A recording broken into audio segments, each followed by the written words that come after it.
तो दोस्तों शुरू करते हैं आज की इंफॉर्मेशन न्यूज। पहली खबर जो आ रही है हमारी भारतीय रेलवे से आ रही है, जिन्होंने कहा है कि वो जल्द टेंडर अनाउंस करेंगे 250 किलोमीटर पर आवर की स्पीड से चलने वाली ट्रेन सेट्स को बनाने के लिए। वैसे दोस्तों इस साल जून में इंडियन रेलवेज ने ICAV या इंटीग्रल कोच फैक्ट्री को लेटर लिखा था कि वो 2 स्टैंडर्ड गेज ट्रेन सेट्स बनाए जिनमें 8 कोचेस होंगी ईच, और ये train sets 250 kilometre per hour के स्पीड से दौड़ने के लिए केपेबल होगी और ऑपरेशनल स्पीड अराउंड 220 की होगी। तो यहाँ पर बहुत रीजंस वैसे बताए गए थे कि क्यों ऐसा हो सकता है कि इन ट्रेन का ऑर्डर दिया गया, जहाँ पर ये खबरें भी थी कि जापान के अंदर से जो बुलेट ट्रेन आनी है वो बहुत ही ज्यादा महंगे प्राइस पे कोट की जा रही है, जिसके बाद में गवर्नमेंट काइंड ऑफ ये सोच रहा है कि फ्यूचर में उनको खुद की ट्रेन सेट्स बनाने की जरूरत पड़ेगी और एक काइंड ऑफ टेंडर इसके लिए वो इन्वाइट करेंगे। अब ये ICF बनाएगी, ओपन टेंडर होगा जहाँ पे प्राइवेट कंपनीज भी पार्टिसिपेट कर सकेगी या नहीं, ये सब हमें समय के साथ देखने मिलेगा। अगली खबर दोस्तों जो आ रही है वो है विशाखापट्टनम से रिलेटेड, जिन्होंने प्लान किया है कि यहाँ की गवर्नमेंट मर्ज करेगी कुछ पंचायत, जहाँ पर मेनली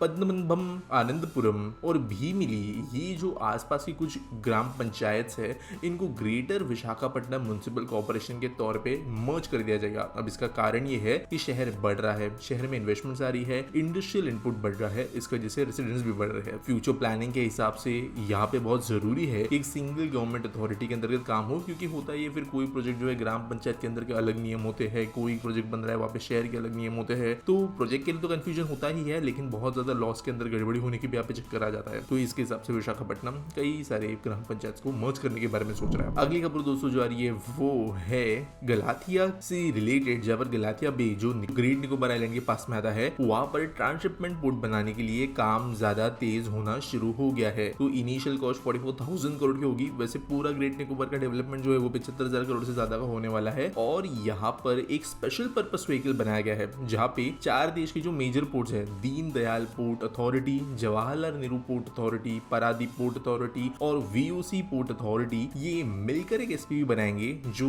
यहाँ पर काम शुरू करेगा। वैसे दोस्तों यहाँ पे जो ये कंपनीज है, इनमें 20 से लेके 25% का स्टेक होल्डिंग है, और जो बेसिक इंफ्रास्ट्रक्चर है, dredging, breakwater construction, cargo terminal के अंदर जो हैंडलिंग वगैरह के लिए इंफ्रा होता है, वो बनाने का काम ये पोर्ट्स करेंगे। अगली खबर दोस्तों जो आ रही है वो है गुजरात से रिलेटेड, जिन्होंने ये डिसाइड किया कि वो वेरियस सरकारी बिल्डिंग्स के ऊपर सोलर रूफटॉप लगाकर 48 मेगावाट्स ऑफ पावर जनरेट करेंगे इस फाइनेंशियल ईयर में ही। तो यहाँ पर 117 करोड़ रुपए का बजट इन्होंने इसके लिए एलोकेट किया है, और जो सोलर एनर्जी पोटेंशियल है गुजरात का वो है, और काफी ज्यादा सोलर रूफटॉप्स गुजरात में ऑलरेडी एग्जिस्ट करते हैं प्राइवेट घरों पे। तो यहाँ पर 3023 सरकारी बिल्डिंग के टेरेसेस को आइडेंटिफाई किया गया है, जहाँ पर ऐसे रूफटॉप लगाए जा सकेंगे। जो पिछली कैपेसिटी उसके साथ मिलकर देखे तो ये 56.8 मेगावाट की कैपेसिटी बन जाती है, और देखते अब किस तरीके से एग्जीक्यूशन होगा। अगली खबर फिर से आ रही है अहमदाबाद से, जब अहमदाबाद और भुज के बीच में वंदे मेट्रो एक्सप्रेस ट्रेन का ट्रायल रन लिया गया है। तो अहमदाबाद से लेकर गांधीधाम के बीच में सिर्फ 4 घंटों में सफर हो पाएगा, और गांधीधाम से भुज जो है 1 घंटे में सफर हो जाएगा, जहाँ पर अराउंड 110 किलोमीटर पर आवर की स्पीड से ये ट्रेन दौड़ेगी। और अराउंड जब भी जो फास्ट ट्रेन है वो 6.5 घंटों का समय लेती है जाने आने के लिए रूट पर, तो यहाँ पर ये काम जो है 1.5 घंटा रूट कम करते हुए ट्रेन दौड़ेगी। तो ऑब्वियसली ये जो वंदे मेट्रो ट्रेन है, इनमें कुछ फीचर्स जो है वो बेटर है नॉर्मल ट्रेन से, air condition, automatic door LED display, better toilets, digital route indicator, panoramic windows, CCTV, phone charging facility वगैरह। अगली खबर दोस्तों जो आ रही है वो है national highway authority of India से, जिन्होंने अमेंड की है policy for the plantation along highways. तो बेसिकली एक kind of standard operating procedure बनाया गया है, जो कि प्लांट्स किस तरीके से लगाए जाएंगे हाईवेज के आसपास में उसको डिफाइन करेगा, और कॉन्ट्रैक्टर्स जो होते हैं उनको इनको फॉलो करना पड़ेगा। तो अगर बात करें यहाँ पर कुछ बेसिक चीजों की, तो यहाँ पर जो है एस्टिमेटेड प्रिसिजन कैसे बनाए जाने हैं, जो ट्रीज लगाई जा सकती है वो कौन सी होनी चाहिए, स्पेसिंग कितनी होनी चाहिए, कौन से टाइप की स्पीशीज कहाँ पे सिलेक्ट करनी चाहिए, इन चीजों के बारे में मेंशन किया गया है। इसके अलावा 5 इयर्स के प्लान्स को भी मेंशन किया जाएगा, यानी कि 5 साल तक पेड़ों को जगाने के लिए उनका वाटरिंग, मेंटेनेंस किस तरीके से होना चाहिए वो मेंशन किया गया है। यहाँ पर एवेन्यूज को सेलेक्ट कैसे किया जाए, राइट ऑफ वे, यानी जो रोड होता है उसको दिक्कत नहीं है कोई रोड की वजह से, उसके में फ्यूचर वाइडनिंग को ध्यान में रखते हुए ये सब चीजों को यहाँ पर कंसिडर किया गया है इस न्यू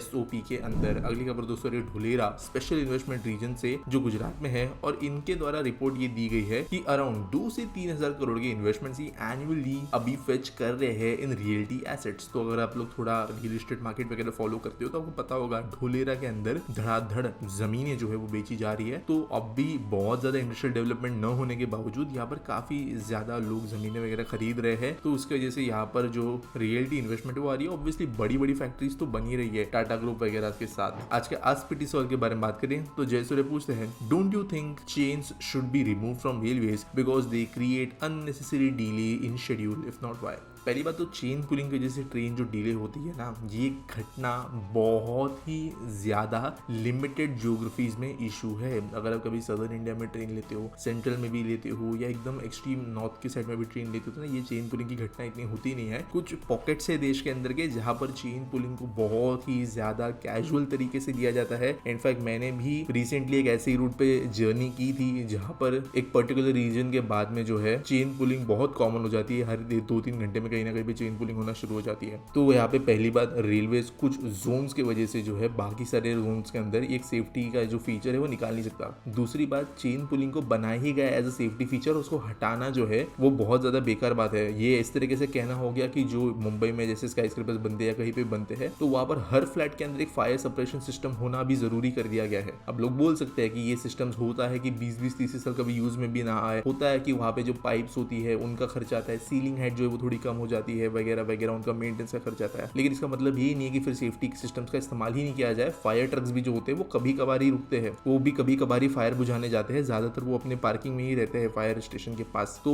जो चेन्स है, अगर कभी किसी डिब्बे में आग लग जाए, कभी किसी को जो है मेडिकल इमरजेंसी आए, कभी किसी डिब्बे के अंदर बहुत ज्यादा झगड़े हो जाए, तो इन केसेस के अंदर जो है चेन पुलिंग बहुत ही इंपॉर्टेंट सेफ्टी मैकेनिज्म है लोको पायलट को बताने के लिए। अगर चेन नहीं होगी तो आप सोचकर देखिए कि फिर उस ट्रेन में से मे बी पुलिस या रेलवे को फोन करना, मैसेज करना, वहां से कोई रिस्पॉन्स आना, फिर वो मैसेज किसी तरीके से लोको पायलट तक पहुंचना, तो कितनी देरी हो जाएगी। और स्पेशली अगर कोई फिजिकल मैकेनिकल डैमेज वाला इशू है तो ये तो उस समय पे बहुत ज्यादा जरूरी एक सेफ्टी मैकेनिज्म है। तो रेलवेज इसको हटाने नहीं वाली है, इसको अपग्रेड किया जा सकता है, इसको बेटर बनाया जा सकता है ताकि लोको पायलट्स को ज्यादा जो है इजीली इसको यूज करना है, डिलेज कम किए जा सके, एक्शंस लेना, गलत तरीके से यूज करना लोगों पर, ये बेटर ऑप्शन है। चेन्स को हटाना कोई ऑप्शन नहीं है। उम्मीद करता हूँ सवाल का जवाब मिल गया होगा। आपके पास कोई सवाल है तो आप कमेंट सेक्शन में पूछ सकते हो। अगर आप कोई न्यूज सबमिट करना चाहते हो तो उसके लिए आपको डिस्क्रिप्शन में एक लिंक मिल जाएगी। बाकी वीडियो अच्छा लगा हो तो लाइक करना, सब्सक्राइब करना हमारे चैनल को, क्योंकि ऐसी वीडियो रोज आती है। मिलेंगे अगले